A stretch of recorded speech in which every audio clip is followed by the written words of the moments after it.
Friends, कैसे हैं आप सब। तो डियर, आज का जो क्लास है ये हम लोगों का झारखंड जीके का एक नया टॉपिक है, जनजातीय शासन व्यवस्था। और आज के क्लास में जो है देखिए, जनजातीय शासन व्यवस्था में हम लोग अलग अलग शासन व्यवस्था के बारे में डिस्कस करेंगे। तो आज जो हम लोग डिस्कस करने वाले हैं ये हम लोगों का मुंडाओं की स्वशासन व्यवस्था पर डिस्कस करेंगे। ठीक है, तो चलिए स्टार्ट करते हैं। तो यहाँ पे पहला क्वेश्चन हमारा है कि मुंडाओं का निवास स्थान निम्न में से किस क्षेत्र में है। रांची, सिंहभूम, हजारीबाग, इनमें सभी। तो मुंडाओं की भाषा जो होता है, पहले ये याद रखिएगा क्या है। मुंडारी, मुंडा से मुंडारी हो जाएगा। और ये आपका एस्ट्रो एसेटिक भाषा परिवार से जुड़ा हुआ है। और इसका मुख्य स्थान जो है रांची है, सिंहभूम है, हजारीबाग है। इसके अलावा आपका धनबाद भी है। ठीक है, इसके अलावा धनबाद भी है, इसके अलावा पलामू भी है। मतलब हम लोग कह सकते हैं ये 5 जिला जो है ये आपका मुंडाओं का मतलब कि निवास स्थान है। इसकी आबादी अगर हम लोग देखें तो 12.29 लाख है। जो झारखंड का कुल जनजातीय का अगर हम प्रतिशत में देखें तो 14.56% है।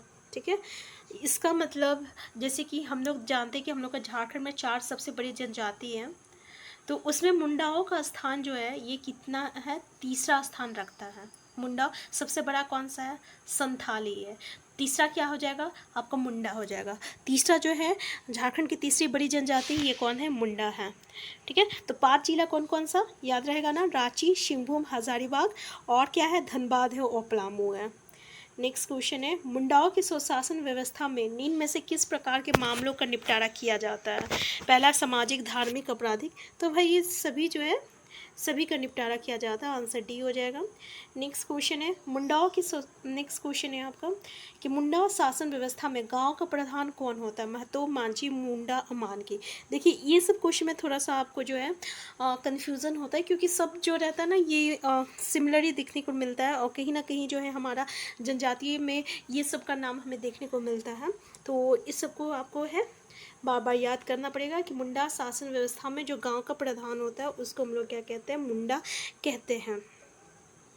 ठीक है, क्या कहते हैं, मुंडा कहते हैं। और जो गांव का प्रधान होता है वो क्या होता है, मुंडा होता है। और ये गांव का जो भी प्रशासनिक, न्याय को, सामाजिक कार्य, जो भी कार्य होता है, ठीक है, या गांव की जो बैठक होती है इसकी अध्यक्षता भी ये करता है। ठीक है, और इसका दायित्व भी ये लेता है मुंडा। नेक्स्ट क्वेश्चन है, मुंडा से संबंधित निम्न कथनों में से कौन सा कथन सत्य है। पहला, मुंडा गांव का प्रधान होता है। दूसरा, मुंडा गांव की बैठक का अध्यक्षता करता है। अभी हम लोग दोनों चीज़ को देखे हैं। तीसरा, मुंडा की शासन व्यवस्था में गांव की मालगुजारी मान की तहसीलदार के माध्यम से वसूलता है। तो भाई ये आपका गलत है, आंसर सी जो रहेगा ये गलत हो जाएगा, क्योंकि जो गांव की मालगुजारी जो है मुंडा वसूलता है और कर्मचारी के माध्यम से ये अंचल कार्यालय में जो है जमा किया जाता है। ठीक है, तो ये गलत है। नेक्स्ट क्वेश्चन देखिए कि मुंडा की शासन व्यवस्था में कई गांव लगभग 12 से 20 को मिलाकर एक संगठन बनता है, जिसे किस नाम से जाना जाता है। पढ़ा पंचायत, पढ़ा, पिंड और परगनेत। तो हम लोग किस नाम से जानते हैं इसको, हम लोग पढ़ा के नाम से जानते हैं। ठीक है, ये लगभग 12 से 20 गांव का एक संगठन होता है जिसको हम लोग पढ़ा कहते हैं। और पढ़ा पंचायत शासन व्यवस्था में क्या होता है कि 9 से जो 12 गांव को जो है हम लोग पढ़ा पंचायत कहते हैं। ठीक है, क्या कहते हैं, पढ़ा पंचायत कहते हैं। और मुंडा मान की शासन व्यवस्था में क्या होता है, जो 15 से 20 गांव होता है, 15 से 20 गांव जो होता है, ठीक है, 20 गांव होता है, इसका जो समूह होता है इसको पिंड कहा जाता है। क्या कहता है, पिंड कहा जाता है।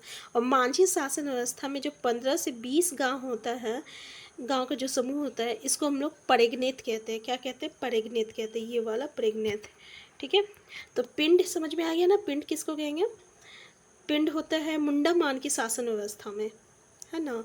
जो 12 से 20 गांव का जो समूह होता है उसको हम लोग पिंड कहते हैं। ठीक है, और ये जो मुंडा की शासन व्यवस्था में जो लगभग 12 से 20 गांव का जो संगठन होता है उसको हम लोग क्या कहते हैं, पढ़ा कहते हैं।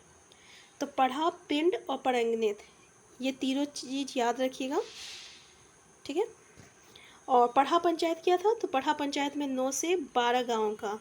अब देखिए कन्फ्यूज़न है ना, सारे चीज़ में कन्फ्यूज़न है। हम लोग फिर से एक बार करते हैं कि जो पढ़ा पंचायत होता है, पहले तो ये देखते हैं कि मुंडा का जो शासन अवस्था जिसमें कई गांव 12 से लेकर 20 जो गांव का जो मिलाकर जो संगठन बनता है इसको हम लोग पढ़ा कहते हैं। पहला पॉइंट। दूसरा पॉइंट ये है कि ये जो पढ़ा पंचायत शासन व्यवस्था होता है, ठीक है, इसमें 9 से 12 गांव का जो को हम लोग क्या कहते हैं, पढ़ा पंचायत कहते हैं। पिंड क्या होता है, अब मुंडा मान की शासन अवस्था में जो 12 से 20 गांव को जो मिलाते हैं, ठीक है, यहाँ पे मुंडा मान की शासन अवस्था, उसको पिंड कहते हैं। परेगनेत किसको कहते हैं, तो मांझी शासन अवस्था में जो 15 से 20 गांव का जो संगठन बनता है उसको परेगनेत कहते हैं। यहाँ पे आंसर बी हो जाएगा। नेक्स्ट है, मुंडा शासन व्यवस्था के बारे में निम्न में से कौन सा कथन असत्य है। पहला, पढ़ा के प्रधान को मानकी कहा जाता है। जिन मामलों को गांव के मुंडा द्वारा नहीं सुलझाया जा सकता उन मामलों को अन्य सहयोगियों के साथ पढ़ा राजा सुलझाता है। नेक्स्ट है, मुंडा बाहरी कार्यों या मामलों में गांव का प्रतिनिधित्व करता है। अब बताइए इनमें से कोई नहीं, कौन सा कथन जो है हमारा गलत है। तो ये ना सारा स्टेटमेंट बिल्कुल सही है, हम लोग अभी भी डिस्कस किए थे इनके बारे में। तो जैसे कि यहाँ पे देखिए, पढ़ा के प्रधान को हम लोग क्या कहते हैं, मानकी कहते हैं। मानकी और मुंडा, पढ़ा भी हम लोग देखे ना, पढ़ा क्या था, तो जब 12 से लेके 20 गांव का जो संगठन था उसको हम लोग पढ़ा कह रहे थे, और जो ये जो गांव का जो प्रधान होता है उसको हम लोग मानकी कह रहे हैं, और जो गांव का जो प्रधान होता है उसको हम लोग मुंडा कहते हैं, ठीक है ना। तो यहाँ पर कंफ्यूज मत होना। और नेक्स्ट बोल रहा है, जिन मामलों को गांव के मुंडा द्वारा नहीं सुलझाया सकता उन मामलों को अन्य सहयोगियों के साथ पढ़ा राजा सुलझाता है।